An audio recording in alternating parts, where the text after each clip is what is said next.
of the coin of power in the Middle East. Your son, the Crown Prince, is now a year old. Do you anticipate his assuming a kind of monarchical tradition of your sort, or would he be a different kind of king? Well, I hope for himself that the country, when he will assume power, will be in such a state of maturity that he will have a little less burden. But a king in this country, I think that morally and in question of prestige, will still keep a very dominant position. The Shah himself knows his own upper class only too well. As he arrived with Queen Farah Diba at the Marble Palace in Tehran for his birthday reception, the evening can have held few new faces. The ranks are pretty tight in the exclusive circle of families which rate invitations. The women are cosmopolitan and amusing. They enjoy gay life and resent the efforts of the Shah and his Prime Minister to limit their foreign expenditure.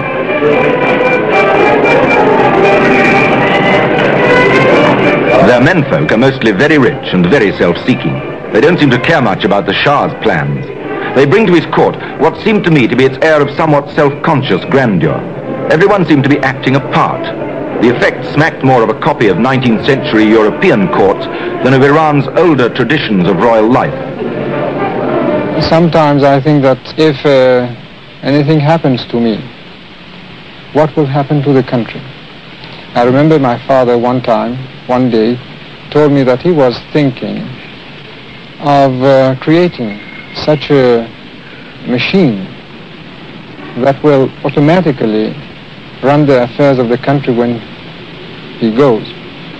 I was hurt. I thought that maybe he did not trust in me. But when I assumed power, I saw how right he was.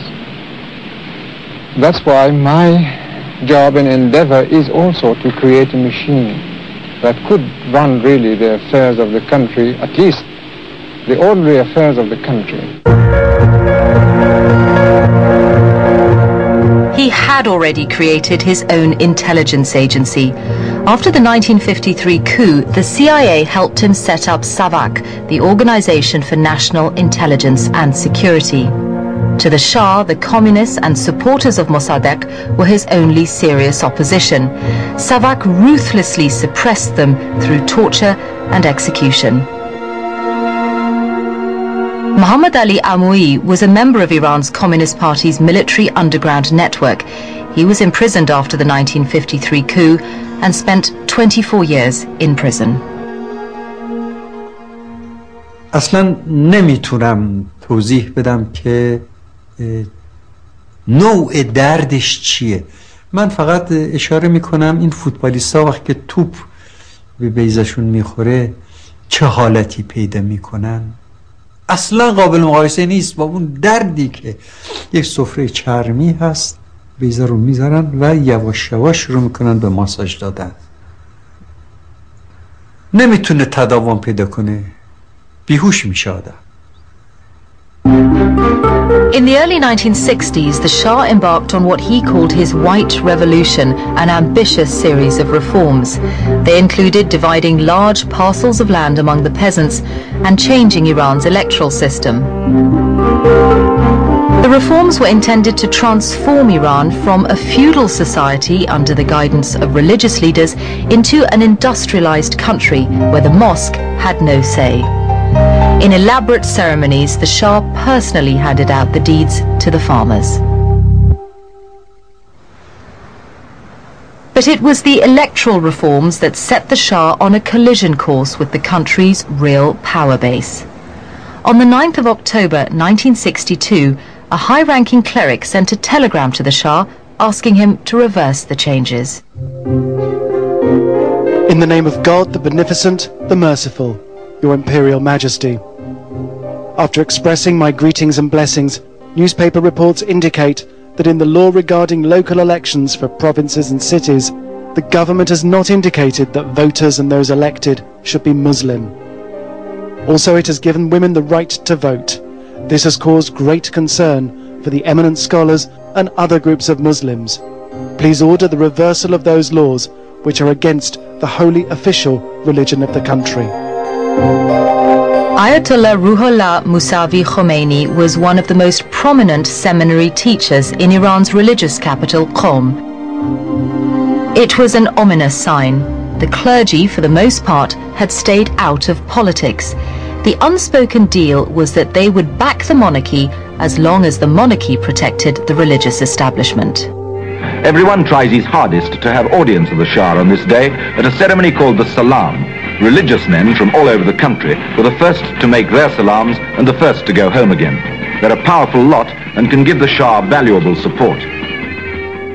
من یادم هر دفعه که علازت به مراکز مذهبی میرفتن آقایون آخوندا چجوری همدیگه رو هول میدادن که تو عکس با علازت باشن و خیلی با احترام، و خود منم که میرفتم تو این مراکز خیلی با احترام میومدن، برای اینکه میدونستن که من در کارهای خیریه هستم یا یه تقاضایی داشتن یا مثلا برای مرمت فلان مسجد یا مرمت فلان مرکز مذهبی.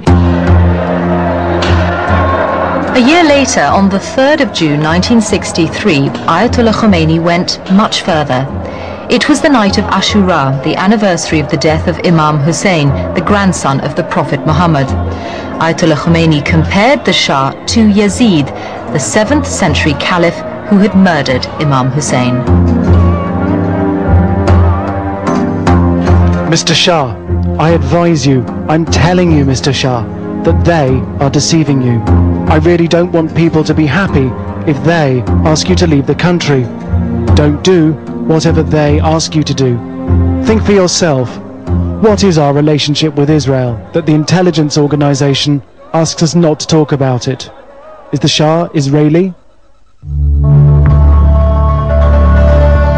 This time, Ayatollah Khomeini was arrested by the Shah's police. The next day, thousands of his supporters took to the streets of Tehran and the religious capital Qom. چه روحانیت، چه ملت، چه روشنفکرها، چه دانشگاه‌ها، همه نسبت به امام ترویج کرده بودن. اون ترویج از امام و اون هدایت‌های امام و اون فضیلتی که امام داشت سبب شد مردم خودسرانه بیان، که بعضی از آقایونی که خیلی به مسائل نیستن گفتن حرکت کور بوده. نه خیلی حرکت بینایی بود و همون حرکت بینایی منشأ بسیاری از آثار شد. The Shah was taken aback by the number of non-clerics who joined Ayatollah Khomeini's movement. Among them were members of the Freedom Movement of Iran, a political party which was formed in the early 60s by the supporters of Mohammad Mossadegh. اون توده های مردمی که ما بهشون دسترسی نداریم از طریق این شبکه روحانیت که چندین هزار مسجد در تمام ایرانه، 180,000 روحانی در سرتاسر ایران، به هر کوره دهی که شامل یه مسجد یه حسینی است وجود دارن. همه اینها توی حوزه های علمیه درس خوندن، انسجام آموزش های عقیدتی دارن. همه اینا خودش یک شبکه بزرگ، یک ارتش ایدئولوژیک هستش. بنابراین آقای خمینی وقتی وارد مبارزه سیاسی میشه ما استقبال کردیم. دلیلش هم این بود که خب ما به اون توده ها دسترسی نداشتیم. The army responded with brute force. The tanks moved in and opened fire on the demonstrators. The Shah's government announced that 20 people were killed. Ayatollah Khomeini's followers estimated that hundreds had lost their lives. The true numbers will never be known. اون موقعی که این باعث نگرانی و تعجب شد که چطور مردم موقعی که یک برنامه‌های ریخته شده که به نفعشونه، به نفع کارگر و روستا و زن و گروه زحمتکش به قول چپی‌ها، چطور ممکن